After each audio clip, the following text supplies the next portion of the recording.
L'onzè Festival de Música Antiga d'Amor està a pocs dies de fer la seva darrera entrega, el dissabte 11 de novembre.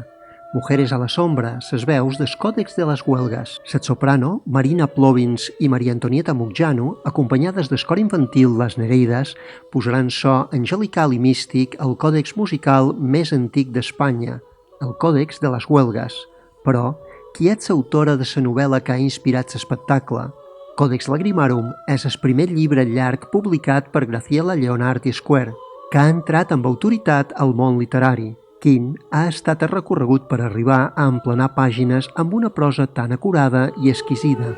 El meu recorregut fins a arribar aquí ha estat ple de relats curts, de petites novel·les, de petits contes, que alguns s'han editat en col·laboració amb altres escriptors.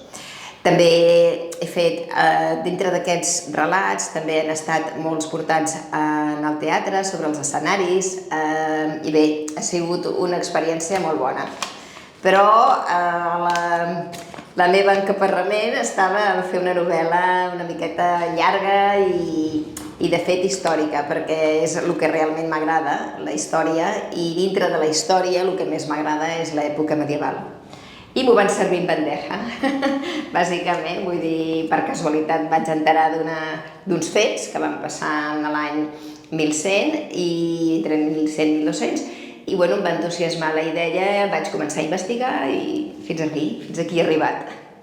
Exactament com hi connecten la història del Còdex Lacrimarum, perquè els protagonistes reals de la novel·la no hagueren vist llum fins ara, no? Bé, el fet és que jo vaig enterar-me d'això per una amiga que és soprano, que venia d'un monestir, que jo no havia sentit anomenar mai, que és el monestir de les Huelgues, i aleshores em va comentar que havien vingut de cantar les partitures que estaven allà amb un còdex. Com que eren partitures anònimes, fetes per les monges, i no sabien, evidentment, l'autoria d'elles, doncs jo ja vaig començar a imaginar-me i omplir tots els buits de la història. Necessitava una sèrie de personatges que me lliguessin, diguéssim, a la realitat, perquè la meva protagonista és ficció total, però tots els personatges que la rodegen sí que són reals, i evidentment les conversacions entre ells jo no hi era, no hi ha tampoc constància, però m'ho faig venir bé perquè tot quedi dintre que sigui totalment verossímil.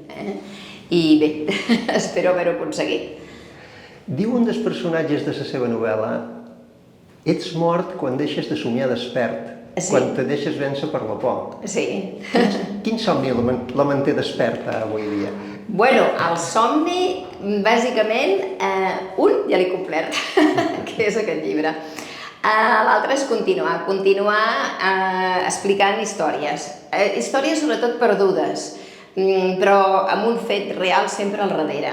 I espero que mentre tingui aquest propòsit, aquesta il·lusió, aquest somni, em mantindré viva, d'alguna manera. Vull dir, les persones realment, quan perden la il·lusió, perden la raó de viure, també.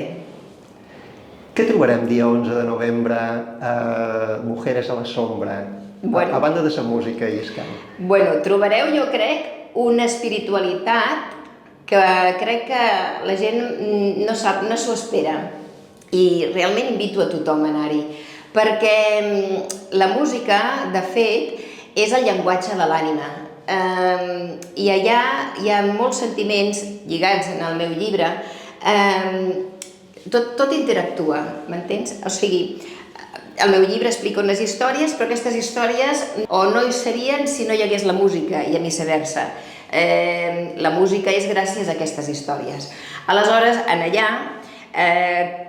la gent que hi vagi tindrà l'oportunitat de veure aquesta simbiosi entre les dues coses.